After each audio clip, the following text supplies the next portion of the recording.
Amis internautes, n'oubliez pas de liker, de vous abonner et de cliquer sur la note de notification pour ne rien rater. Chers internautes, très heureuse de vous retrouver dans le grand zoom de ce jour. L'histoire s'écrit chaque jour sous nos yeux et ce mercredi 18 février 2026 ne déroge pas à la règle. Entre la recomposition du paysage politique béninois, les avancées concrètes en matière de santé publique et d'infrastructure, l'entrée dans un mois sacré pour des millions de fidèles et des tensions diplomatiques qui redessinent les équilibres internationaux, l'actualité nous offre le portrait d'un monde en mouvement permanent. Bienvenue dans le grand zoom de BL TV. Ajustons ensemble la focale pour décrypter les événements qui marquent ce jour. Tout de suite, les grandes lignes de cette édition. Politique nationale, remaniement technique suite au départ de ministres élus. Développement, sécurisation des futurs bureaux de la Direction générale des impôts. Processus électoral toujours au Bénin, la Sénat honore sa dette morale envers les agents électoraux. Société, l'entrée dans le mois sacré du Ramadan, santé publique, création du Task Force national contre la malaria. Tourisme, un ressort de luxe à Avlek-Été sous le signe du développement durable. International, coup de force numérique au Gabon et regain de tensions diplomatiques entre Washington et Pretoria. Le NEC plus ultra fait divers de l'édition quand la cybercriminalité insulte la mémoire des morts à la criette. Tout de suite, le développement de ces titres. Politique au Bénin, départ ministériel et intérim assuré. L'installation de la 10e législature issue des élections législatives du 11 janvier 2026 a entraîné un premier remaniement dans les rouages de l'exécutif. Comme le veut la tradition républicaine, les membres du gouvernement élus députés doivent choisir entre leur portefeuille ministériel et leur mandat parlementaire. Deux figures de l'administration ont opté pour le palais des gouverneurs. Il s'agit entre autres de Éléonore Yahi Ladekhan, ministre de l'Enseignement supérieur et de la Recherche scientifique, et de Jean-Michel Abimbola, ministre du Tourisme, de la Culture et des Arts. Le chef de l'État, Patrice Talon, a pris acte de leur choix et a immédiatement assuré la continuité des services publics. Un intérim a été mis en place pour éviter toute vacance à la tête de ces départements sensibles. C'est ainsi que le ministère de l'Enseignement supérieur est désormais géré par le ministre de la Santé. Parallèlement, le portefeuille du tourisme, de la culture et des arts a été confié à la ministre de l'Industrie et du Commerce. Cette réorganisation, bien que temporaire, garantit le fonctionnement régulier des services publics tout en respectant la souveraineté du choix des électeurs. Infrastructure, un contrôle technique rigoureux pour les futurs bureaux des impôts. La modernisation de l'administration fiscale se poursuit avec un souci constant de qualité et de sécurité. Le gouvernement a franchi une étape clé dans le projet de construction des nouveaux bureaux de la Direction générale des impôts. Par mesure de précaution et d'exigence, l'exécutif a autorisé le recours à un bureau de contrôle technique indépendant pour superviser le chantier. Ce cabinet d'experts aura pour lourde responsabilité de réaliser un audit complet. Il vérifiera la solidité structurelle des bâtiments, la conformité des installations électriques, l'accessibilité pour les personnes à mobilité réduite et le bon fonctionnement de tous les dispositifs techniques. L'ambition est double, garantir la sécurité des futurs usagers et du personnel et assurer la durabilité de ces infrastructures qui se veulent un symbole de la modernisation de l'État. Prochaines étapes, la signature du contrat avec le cabinet retenu est imminente, permettant le lancement des travaux conformément à ces recommandations. Élection au Bénin, la Sénat honore ses engagements envers les agents électoraux. Semaine de soulagement pour des milliers de Béninois qui ont œuvré dans l'ombre pour la réussite du processus électoral. La Commission électorale nationale autonome Sénat a procédé au paiement tant attendu des indemnités des membres de postes de vote. Les fonds ont été transférés directement par Mobile Money, une méthode rapide et efficace qui évite aux bénéficiaires de longs déplacements. Conformément au barème établi, les présidents de postes de vote perçoivent 20 400 francs CFA, tandis que les assesseurs reçoivent 15 375 francs CFA.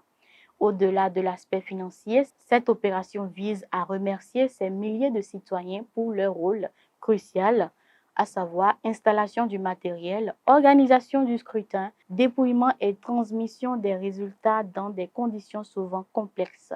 La Sénat invite cependant tous les bénéficiaires à vérifier leurs comptes et à signaler tout dysfonctionnement auprès des services compétents. Religion, début du mois de Ramadan, un mois de piété et de partage. L'année 2026 marque un temps fort de spiritualité pour la communauté musulmane du Bénin. Le croissant lunaire a été observé, officialisant le début du mois sacré du Ramadan. C'est l'imam Idriss Souleymane Boukari, président de l'Union islamique du Bénin, qui a confirmé la date. Pendant 29 ou 30 jours, les fidèles musulmans sont appelés à observer le jeûne du lever au coucher du soleil, un pilier de l'islam visant à purifier l'âme, renforcer la foi et discipliner le corps. Recommandation des guides religieux au-delà de l'abstinence, l'imam a invité les croyants à faire preuve de générosité envers les plus démunis et à redoubler de prières pour la paix, la stabilité et l'unité nationale du Bénin. Santé publique, création d'une agence nationale pour éradiquer la malaria. Le gouvernement béninois passe à la vitesse supérieure dans la lutte contre l'un des fléaux sanitaires les plus meurtriers du continent. Par une décision majeure, il a acté la création de l'Agence nationale de lutte contre la malaria et les moustiques. La malaria, ou encore appelée paludisme, reste la première cause de consultation et de mortalité dans les hôpitaux du pays, représentant un frein considérable au développement économique et au bien-être des populations. Cette nouvelle agence aura pour tâche de coordonner de manière centralisée et plus efficace toutes les actions de prévention, de démoustication et de prise en charge. Elle sera chargée de la sensibilisation des populations, de la promotion de la recherche médicale et scientifique sur les vecteurs de la maladie et de l'accompagnement technique et financier des collectivités locales dans leurs actions de terrain. L'ambition affichée est de réduire drastiquement l'incidence de la maladie et le nombre de décès pour un Bénin zéro malaria à l'horizon des prochaines décennies. Tourisme au Bénin, le futur ressort d'Avlekete passe au crible des études environnementales. Le projet ambitieux de ressort urbain et balnéaire à Avlo, dans la commune de Grand Popo, entre dans sa phase la plus cruciale, la validation technique et environnementale. Il s'agit de développer une infrastructure touristique haut de gamme destinée à attirer une clientèle internationale, créant ainsi des emplois et des retombées économiques pour la région. Avant le début des travaux, le gouvernement a mandaté des bureaux d'études spécialisés pour réaliser des missions de contrôle approfondi. L'accent est mis notamment sur l'étude d'impact environnemental et social. L'objectif est de concilier développement économique et préservation de l'écosystème côtier fragile tout en respectant les droits et les activités des populations locales. Le projet mise sur un modèle d'écotourisme et de tourisme responsable, garantissant que le ressort s'intègre harmonieusement dans son environnement sans le dénaturer. Un tour à l'international, tension numérique au Gabon et diplomatique en Afrique du Sud. Le zoom sur la scène internationale révèle deux foyers de tension majeure en Afrique. Le premier, au Gabon, les autorités coupent le cordon numérique.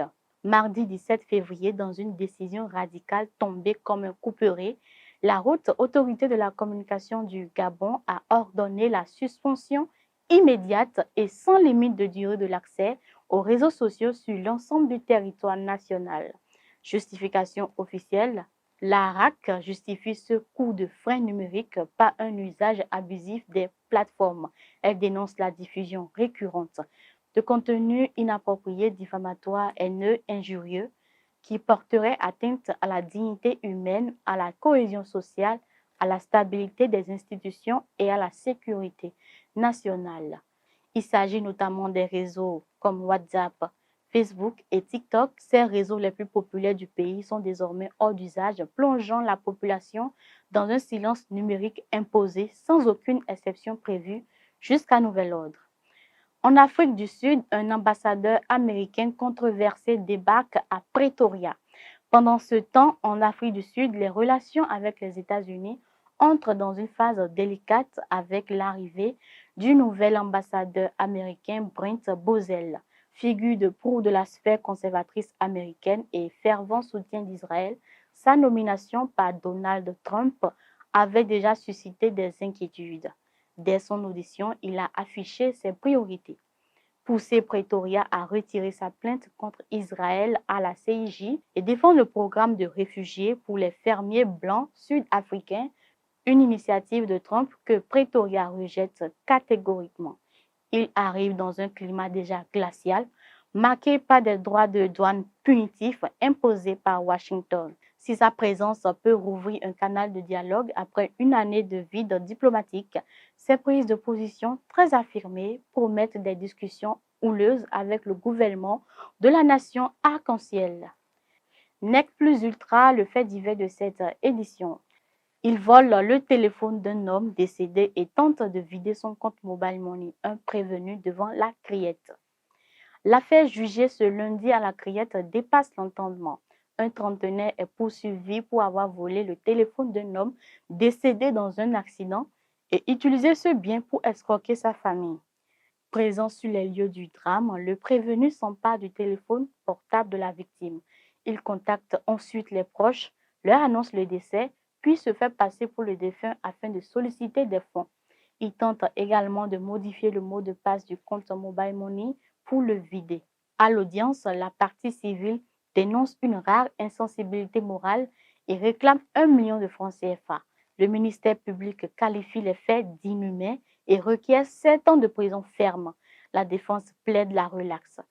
Le délibéré est prévu pour avril 2026, une affaire qui illustre les nouvelles formes de délinquance exploitant la douleur et la mort. De la recomposition discrète mais nécessaire du gouvernement aux échos de tensions diplomatiques lointaines, en passant par ce fait divers d'une cruauté inouïe, cette édition du Grand Zoom de BLTV nous rappelle la diversité des défis qui traversent notre époque. La vigilance citoyenne, la quête de justice et l'espoir d'un développement harmonieux restent les fils conducteurs de notre humanité commune. Merci de votre fidélité. Le Grand Zoom de BLTV vous remercie de votre audience et vous donne rendez-vous pour la prochaine édition. Excellente journée. À demain.